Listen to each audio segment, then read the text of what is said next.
This weekend began just like any other Saturday. Hank woke up later than usual, and he gave his wife of 17 years a morning kiss.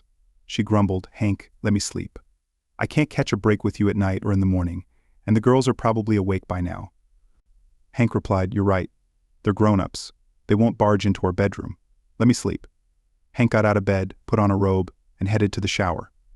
On his way, he heard some noise and commotion in their eldest daughter Alice's room. He realized that Gwen, her sister, was pulling her out of bed, so he left them be. After freshening up, he dressed and made his way to the kitchen. His daughters, having had enough of waiting, were already sitting at the table. Alice asked, "Are we having breakfast today? Are you hungry? We still have to go to school." Hank responded, "Why?" "I don't know. You girls are on New Year's vacation. You're going to Grandma's." Alice inquired, "And you're on vacation, and you have a long weekend. It's all Mom's decision." Hank suggested, "You can make your own breakfast." Gwen added, "We could, but Mom won't let us. She thinks we'd mess up the pans and burn everything. All she knows how to make is scrambled eggs." Hank asked, "Do you want oatmeal or semolina porridge like they have in England?" Alice said, "Oatmeal, please, sir." Hank smiled, "Or in this case, oatmeal, miss." "Daddy, we'll leave the oats for the horses," Hank instructed. "Make semolina without lumps." Done and done. Now go wash your face and brush your teeth. The porridge will be ready in 15 minutes. Hank quickly prepared breakfast for his daughters. Meanwhile, Judy came out of the bedroom and went into the bathroom. The daughters sat down to eat, and Judy soon returned, her hair neatly combed. Hank looked at his wife, dressed in his shirt, and even after all these years, she still excited him. He recognized her beauty, even though every man has his own idea of what's beautiful in a woman. He loved her, but there was a significant barrier between them. Judy took her seat at the table and said to her daughters, "Finish your meal and get ready slowly. Today, Daddy will take you to your grandmother's." Alice protested, "Mom, you promised we'd go to the ski center for a week. We've already prepared our ski gear, and we wanted to celebrate New Year's Eve together." Judy replied, "Girls, in life we don't always get what we want, but we'll definitely go to the ski center for spring break when there's no more snow. Or should we go to Palmer? They say there's year-round snow in the mountains. Now finish up and get ready." Hank didn't like the idea of sending the kids to his mother-in-law, especially after the deception about the trip they were preparing for. He sensed a cooling in their relationship, which coincided with the arrival of Richard, the new commercial director at Judy's workplace. Hank knew Judy had known Richard from university, but she hadn't mentioned her new boss to him. It worried him, but he trusted that his wife would resist the temptation of an affair with Richard. He considered meeting Richard and talking to him, but he decided it would only worsen his relationship with Judy. Nevertheless, he kept a close eye on his wife. To his knowledge, nothing had happened between them, except some light flirting. Judy's decision to send the children to her parents today meant something was about to happen during the long New Year's weekend, and she would likely share it with them. He was prepared for this conversation and kept a recorder ready to understand what she would say. As it started, his tears dried and his heart grew firm. He saw his wife potentially tearing their family apart. His priority was to keep his daughters safe. Hank knew that a conversation was coming today. Kira had already warned him about it. What Judy didn't know was that before the conversation began, Hank went to the bathroom, washed his hands, turned on the recorder, and concealed it in his breast pocket. Then he returned to the kitchen and sat at the table. Judy remained silent for a minute. Then she looked at Hank, smiled briefly, and her smile disappeared. With a serious tone, she declared, "Hank, there's something you and I need to talk about right now." Her words left no doubt that Hank wouldn't like this conversation. He didn't let it get to him and looked away from his food, asking, "Is something wrong?" "Hank, nothing is wrong. You know I love you. I've loved you and only you for years. You've been an amazing lover, husband, and a great father to our girls. I want to grow old with you, and maybe even die on the same day. What's stopping us? I'm a trained sociologist from our university, but only a few of us actually work in that field. Those who do use population surveys and data analysis to understand what's happening in society identify the causes of negative issues and offer suggestions for improvement. While I work in marketing, I'm involved in marketing research. Nevertheless, I keep a close eye on all the latest sociological developments. Judy, everything seems a bit unclear and complicated. Can you give me the gist of your question? I've read about what leads to marriage problems and want to reduce the chances of anything going wrong in our relationship. What could go wrong for us? We should be as proactive as possible to avoid common pitfalls that can lead to failed marriages. Judy, it seems like you've been reading some convoluted ideas from someone trying to grab attention. I don't buy into these sociological conclusions at all. Can you tell me what this nonsense is all about? Judy snorted and declared, Hank, I'm quite serious. I'm concerned about our family, the possibility of us drifting apart. Our actions today might lead to distance between us and eventually end our relationship. So tell me, what should we do? I'm not a sociologist. Maybe we should see a psychologist. I've been thinking about this for a while, and I believe we need a break from our marriage. We should explore our own natures and experiences with other people and places. This way, when we come back together, we'll have a broader perspective to support our relationship. How long should this break last? A month? A year? No, I think a 2-week holiday weekend would suffice. Is that why the kids are going to your mom's instead of the ski resort? We could have sent them to your parents' place, but I'd already made plans with my mom, so you're telling me that you and your lover concocted this whole sociological theory just to get my consent for a long weekend with your lover. Judy's suggestion left Hank completely stunned.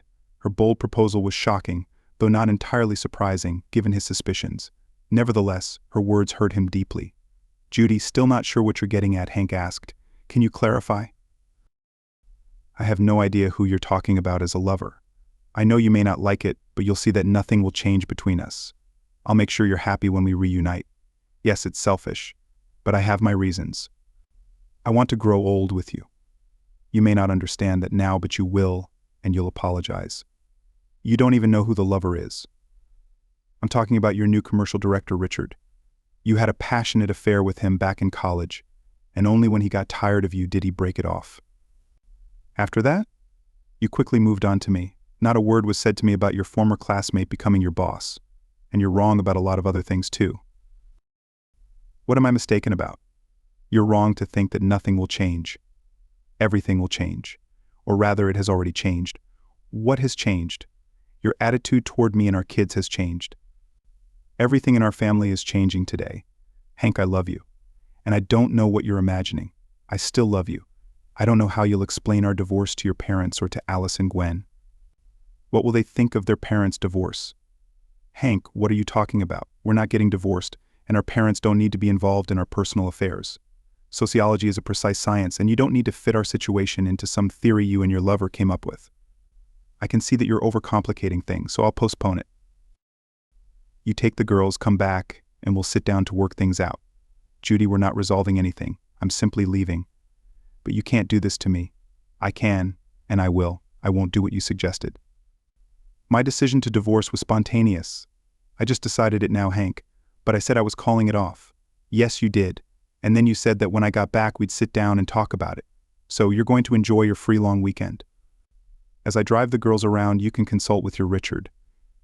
Alice came into the kitchen and announced, Daddy, we're ready to go. Girls, I'll be ready in 5 minutes.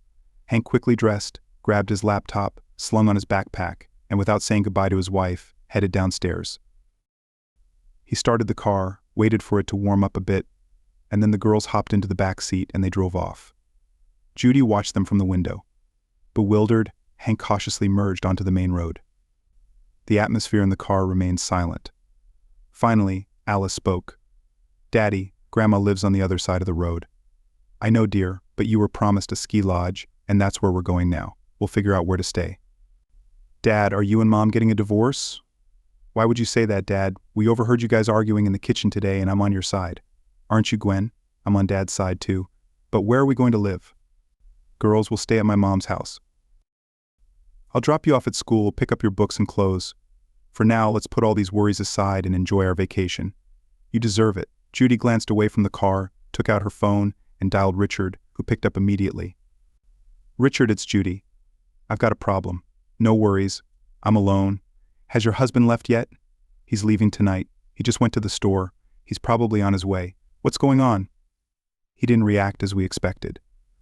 He didn't believe me. Who are you referring to? My husband. I offered him the 2-week separation we talked about. And did he agree? Turns out he's aware of your past and our connection from university. He's talking about getting a divorce. That's not good. It's going to cause a major uproar. It'll reach the office gossip mill, and eventually Kira will hear about it. Kira? I'm not interested in divorcing my wife. You've never been interested, have you? Tell me. So what do I do now?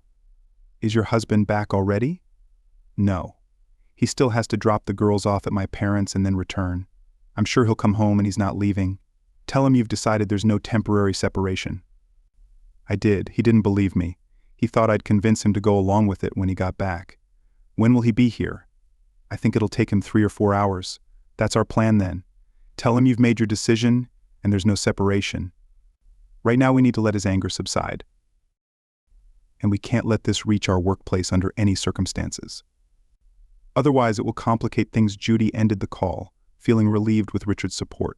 She pondered the situation and, recalling the old saying about the way to a man's heart, decided to set up the table and avoid the trouble of cooking. She got dressed and went to a cafe, ordering some takeout. She also brought a bottle of wine and placed a corkscrew beside it. She set out 2 glasses and heated up the appetizers she'd purchased in the microwave. In the living room, she turned on the TV and settled into an armchair. She wondered if her brief affair with an old flame was worth jeopardizing her family. Now, convincing her husband would be incredibly challenging, and she wasn't sure how much he knew about her relationship with Richard. She probably shouldn't have revealed to her husband that her former classmate had become her boss. She knew he'd find out eventually. As it turned out, Hank knew about her involvement with Richard and that he'd left her. It was true. Richard had vanished from her life and then suddenly reappeared. When Judy learned that he would be their commercial director, she felt an unexpected attraction. She realized it was just a fling, nothing more. Their first one-on-one conversation confirmed it.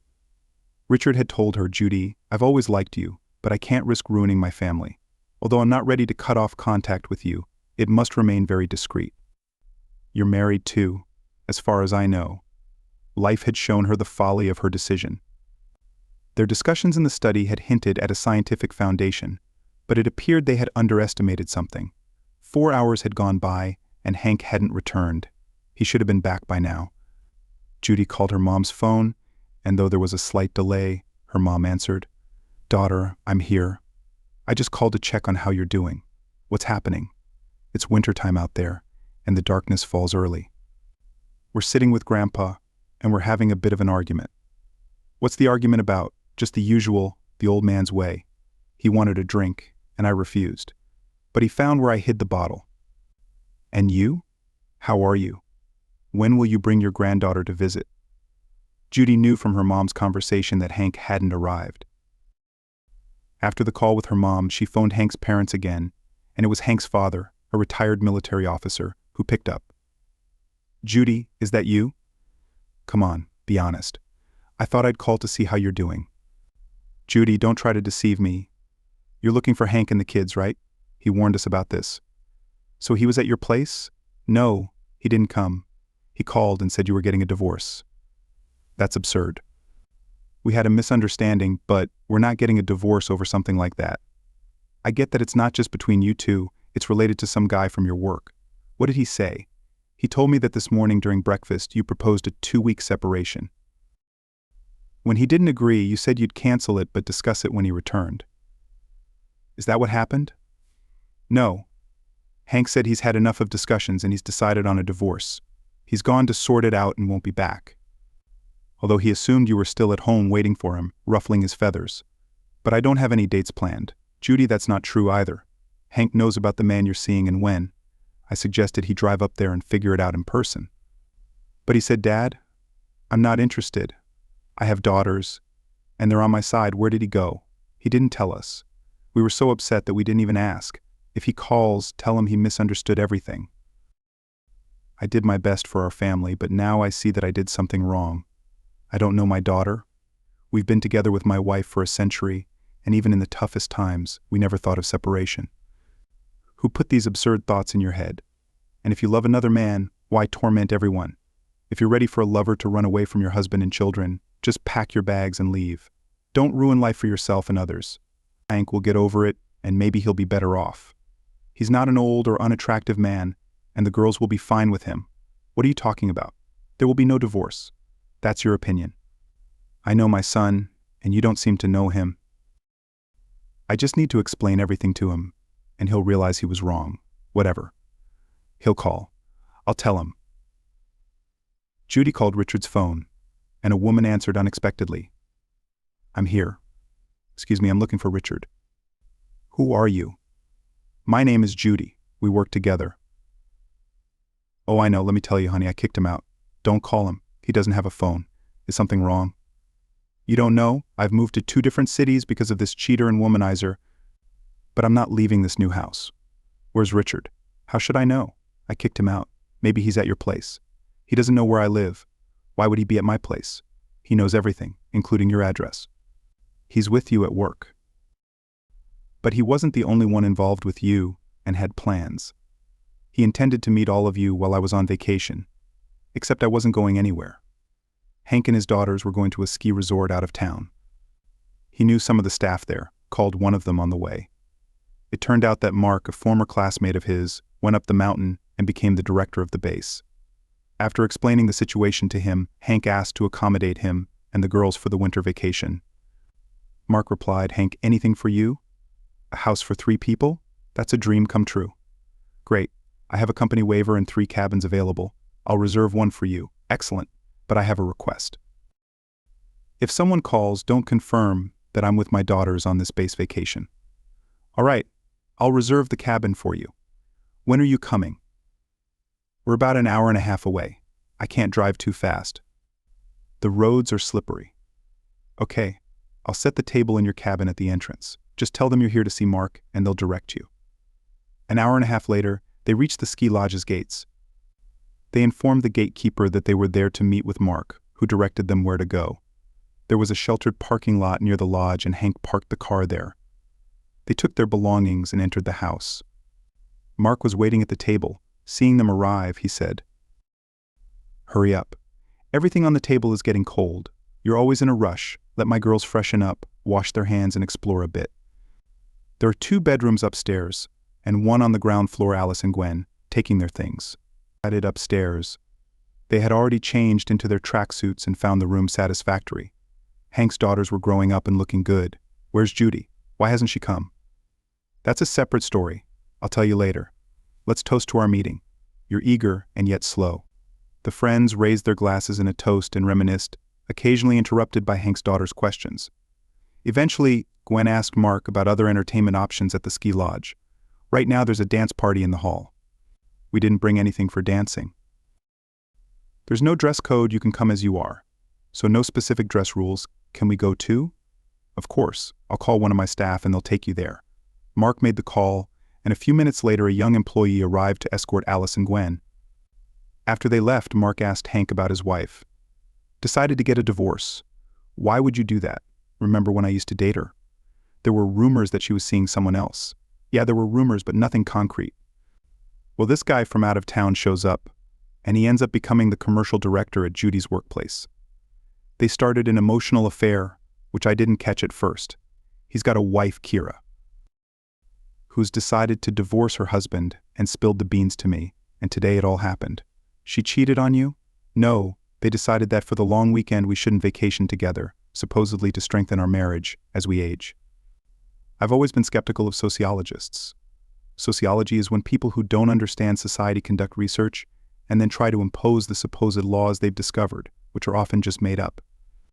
You're right about that. Sounds like they made them up for me. So what have you decided? When I talked to her, I realized that continuing our life would be unbearable. So I decided on a divorce. What's next? Nothing. I need to figure out how to proceed. A group of lawyers is coming here tomorrow. They have an office downtown. I'll ask them for help. Come on, pour a drink. Alice and Gwen returned from the dance around 11 p.m. A ski center staff member had been attentive to Mark's guests and escorted the girls back to the lodge. Hank prepared a late supper for the girls, and they shared a meal together before heading to their rooms. Hank sat on his bed, struggling to hold back tears. It had been a challenging day for him, and he couldn't forget everything that Judy had done. He turned on the tape recorder and listened to the recording, reaffirming that his decision was the right one in the current circumstances. Judy had never waited for her husband, and she had no idea where he might have gone with their daughters. But Hank remembered that he had said promises should be kept, and they had promised their children a trip to the ski lodge, so that's where he had gone. And he suspected that reservations had been made in advance. She powered on the computer Hank typically used, but her extensive search yielded nothing. She couldn't find any information about ski lodges in the area he had been researching. The next morning, Hank woke up to a knock on his door. He called out, "Come in," and his daughters rushed into his room, full of energy and excitement. "Daddy, wake up. Let's have breakfast and go skiing on the hill. Then we can go ice skating. There's an ice skating rink here?" "Yes, there is. And where do we have breakfast?" "At the cafe. Wash up and I'll be ready in 5 minutes." They headed to the cafe for breakfast. After changing into their skiing attire, they rented skis and took the ski lift up the mountain. They enjoyed skiing until lunchtime. In the afternoon, they returned to the cafe after changing. There they ran into Mark and his wife. Mark mentioned that the company he had discussed had arrived, including a divorce specialist. "Meet me in my office today. I have a computer and printer. Everything you need. I'll take your girls, my wife and her sister, to the ice rink tonight. If you don't mind, we'll meet at my place. The girls want to go dancing again. We'll join them. We'll dance and then return to our cabin. And don't forget, tomorrow is New Year's Eve. We need to prepare for the festivities." Everything was set. After lunch, Fyodor and Hank went to Mark's office. A lawyer soon arrived, and they discussed the situation. Maria explained the current legal landscape to Hank, which he was not very familiar with. She advised him against making rash decisions about their apartment, saying, "Keep in mind that your girls will grow up and have their own families. They will need their own space. If you move into the apartment with them now, there might be a new husband in the future, which could complicate matters. But I can't imagine living in the same apartment as her. Try to envision it and consider proposing a partition. First, explain to your wife that you'll be filing for divorce in court. When will the paperwork be ready? No rush. The courts have their holiday weekends too. I have my laptop with me. I'll prepare it and we can print it later. Additionally, you can reach out to me at my office or hire me to represent you in court." I like the last option. Hank and his daughters celebrated the new year with Mark, his wife, her sister, and a group of lawyers in the ski lodge's large hall. Other vacationers joined in, and it was a lively night filled with music, fun, and dancing. In the early hours of the morning, Hank returned to the cabin with his daughters, who were exhausted and ready for sleep. Hank rejoined the company, and after the main hall festivities ended, they gathered in his cabin. They sat around the fireplace and later retired to their respective cabins. The following days went as planned, with more skiing, ice skating, and dancing. In the evenings, Mark asked Hank, "How are you holding up?" Hank replied, "Apart from the daytime fun, there were nights when I shed a lot of tears. But today I feel more prepared for what's ahead than ever." The day came when Hank and his daughters packed up for their return journey. Hank had a conversation with them, emphasizing the importance of not losing their apartment. They made a stop at the mall for groceries and returned home as darkness fell. Alice and Gwen immediately set about rearranging their rooms, with Gwen moving her things to Alice's room. At that moment, Judy entered and asked, "What are you two doing?" "We're turning Gwen's room into Dad's room, and we're sharing one room." Judy questioned this decision, and Gwen explained, "That's what Dad said." Judy remained dissatisfied and warned, "I won't tolerate any of your boyfriends in the house. You can hang out anywhere you want. Just so you know, I'm filing for divorce." With their room changes complete, the girls got ready for school. Hank started preparing dinner and breakfast for the morning. Judy walked in and tried to initiate a conversation, but Hank remained unresponsive. Judy then entered the girls' room and asked if they wanted to talk to her. The girls expressed that they hadn't missed her, and Hank instructed them to stay out of his way. For the rest of the week, Hank, Alice, and Gwen lived separately from Judy, with Hank locking the doors to the rooms they occupied. Hank cooked for himself and his daughters, deliberately ignoring Judy's presence. On Friday evening, a young woman delivered a registered letter with notice to Judy.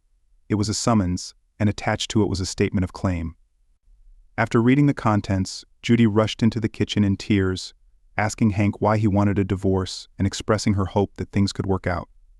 Hank advised her to consult with a lawyer and discuss the matter with him.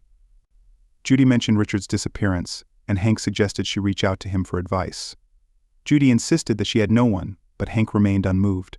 The girls had already eaten and left for their room without a word to Judy. In her desperation, Judy continued to plead with Hank, declaring her love for him and their daughters. Hank replied, "What does my love have to do with it? I loved you, but that was until I found out you were cheating on me with your old boyfriend, someone you didn't even tell me about. I realized it was foolish to love you. You wanted to talk? Okay, go ahead. Tell me about your phony weekend. What did you plan to do? How are you going to spend it? It's been a while since I heard your marvelous sociological theories from your buddy. Enlighten me with your news stories. And how did you spend your weekend? Did you have fun? I thought it was great that your buddy disappeared once more, so let's talk about it. Hank finished dinner and began gathering the dishes in the sink. Hearing the clatter of dishes, Alice came into the kitchen and offered to do the dishes. Hank refused her help and suggested she go upstairs to tidy her room. He assured her that he would do the dishes and take care of ironing her clothes, which were already dry. Judy, feeling entirely ignored during the conversation and sensing that Hank didn't want to engage with her, became emotional and went to her room. In the meantime, Hank promptly washed the dishes, turned off the lights, and headed to his room. He noticed a pile of laundry that he had washed during those days, waiting to be ironed. Before going to bed, Hank made his way to the kitchen, where he found Judy sitting in the darkness. Upon seeing him, she said, "Hank, none of this was planned, it just happened. I was seeing Richard at university, and then he suddenly disappeared. No, I wasn't pursued or pressured into it. Very few people knew we were dating, and hardly anyone knew he broke up with me. Out of the blue, he appeared at our workplace. We began to interact due to work-related activities, and one day he asked me to have lunch. At first it was just lunch, nothing more. Then, something changed. However, he made it clear from the start that there should be no suspicious encounters. And everything had to be carefully planned to avoid our spouses finding out. I reluctantly agreed, thinking it was a fling with no future. This temporary separation was meant to be our first and only date. So is that why you concocted this story you told me? I didn't realize it would go this far, and I agreed to Richard's proposal. Hank, can't you see that he was just using you? Can you really be so naive? No, it's not that. It's been a while since you've complimented me on my looks, my clothes, or my modern hair. But don't put all of this on me. Just because I haven't been telling you every day how great you look doesn't justify having an affair. Are you saying you're willing to have an affair with anyone who gives you compliments over the next few days? Hank prepared for a meeting with child welfare officials. According to his lawyer Maria, their opinion would carry significant weight in court. Although the children's views were also taken into consideration. Hank had a lot to handle in a short time, and at night when he was alone he found it hard to sleep. His thoughts were consumed by the themes of love and betrayal. The most important person in his life had betrayed him, leaving him with a mix of anger and pain. All he wanted now was a divorce, even though it seemed far from possible. He had lost trust in Judy, and their marriage was beyond repair. He also had to think about the children, who had distanced themselves from their mother. During a conversation, Judy argued that, for the sake of the children, they should stay married and try to make their marriage work. Hank's response was, "I believe our children need to know that their parents love them unconditionally. Our daughters are not responsible for what happened. They're old enough to form their own opinions about us, and you need to understand that I haven't spoken ill of you to them. They formed their judgments based on what they overheard when you were criticizing me about our temporary separation for a long weekend." Hank continued. "Judy, I'm proud of our kids. They quickly grasped what was happening between us and your lover. They discussed it among themselves, and I'm sure their decisions were not made lightly. When we left, they were extremely upset with you. Speaking with them changed my plans for the long weekend in the course of my life." "The girls know more than you might think," Judy asked. "Do the girls hate me?" Hank replied, "for someone with a degree in sociology. You show surprising understanding. I didn't expect that. Yes, they know their mother was unfaithful, and yes, they are angry with you because of it. You can try to mend your relationship with them, of course. But, as a sociologist, you studied the field of psychology related to the study of human behavior patterns and activities. You should remember what adolescence is, occurring between the ages of 10, 11, and 15, 16. It's known as a transitional phase where children transition from childlike behavior to more adult-like behavior. They undergo significant physiological changes. It's hard to predict how you'll be able to connect with them. The time leading up to their court appearance was filled with pleas and appeals. Eventually, they faced each other in the courtroom for a preliminary session. They were given some time to try and reconcile their differences. When that period ended, Hank proposed that Judy sign a child custody agreement as part of their divorce. Under this agreement, the girls would live with him. After hearing everything, Judy declared, "I won't sign any agreement." Hank cautioned her, "Then I'll have to bring this matter before the court." The court will hear me talk to the girls and make a decision.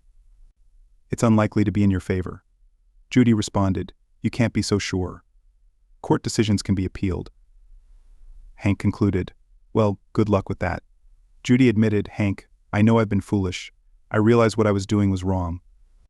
Please understand, I love you, and I'll never have Richard in my life again. You've decided to replace him with someone else, Hank responded. Well, that's your personal choice. It's your life. Don't try to blame me. You're a sociologist. Now, if you'll excuse me. I have a lot on my plate. If you do decide to sign the agreement, it should be done in front of a notary. As a general rule, an agreement to determine child residence does not require mandatory notarization. This distinguishes it from alimony agreements, which hold the power of a court order. However, it is recommended to draft and notarize the document. Thanks, but she doesn't want to sign anything, and I don't need her to. It's just that she won't get anything. Consequently, the court's deadline for the parties to reconcile had expired. Judy made desperate attempts to reconcile with her daughters, but her efforts were unsuccessful. After school, the daughters started their computer science classes, returning home with their father.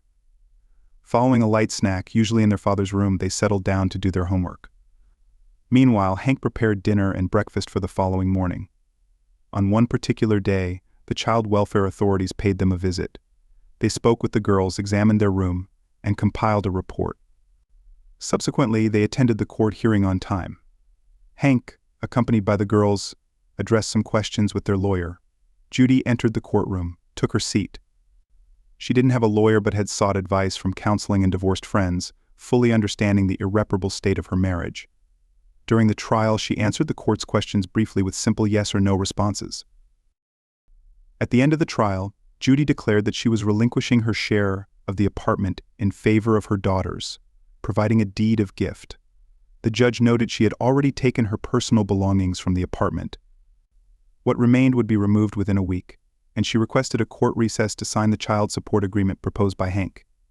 After the recess, she added, I am willing to voluntarily pay child support to Hank, because I understand that the court's decision may not be in my favor. Hank responded, to ensure transparency regarding the money I receive as child support, I propose the defendant open a separate account for each of her daughters and transfer the funds there. I believe they'll need that money when they come of age. The judge heard both parties and clarified that alimony and the division of the apartment weren't part of the initial claim, so the court wouldn't address them. As for the child support agreement and the divorce, these issues would be decided. The court recessed to make a decision. Eventually, Hank and Judy left the courthouse, officially divorced. The girls, who had been excused from the courtroom after their hearing, were found sitting on a bench near a bus stop, enjoying ice cream despite the cold. Seeing them, Hank inquired. The girls explained they had brought the ice cream home and believed it was harmless to have in the winter and could even soothe a sore throat. There was a bit of paradox to it.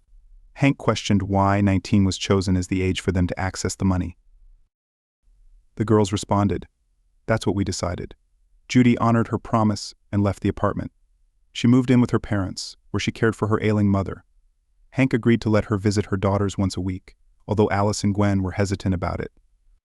On these visits, Judy spent time with her daughters at their residence. Epilogue: Hank spent a long time on his own. On New Year's Eve, he and his grown-up daughters vacationed at a ski resort, often in the company of Mark's wife's sister Katya. They started to develop a relationship, but Hank wasn't in a rush to make any commitments. For him, the most important focus in life remained his daughters, whom he continued to nurture and guide. Katya didn't have any children of her own, but she got along well with Alice and Gwen. Although there was some initial jealousy on the part of the girls, Hank treated Judy respectfully, allowing her to visit their daughters and maintaining communication. However, they were no longer a couple or friends. Alice and Gwen matured without causing difficulties. Hank, who surrounded his daughters with love and care, saw the arrival of Katya as something that brought their family closer together. Judy experienced a challenging year. Her parents passed away one after the other. Hank helped her with the funerals, but their shared grief didn't mend their relationship. For a considerable time, Judy lived independently, with her daughters as her primary social circle. Eventually, she began dating a lonely widower from a neighboring house. Richard, her former partner, never reappeared in town. His whereabouts remained unknown, even to his ex-wife, Kira, who had remarried soon after their divorce.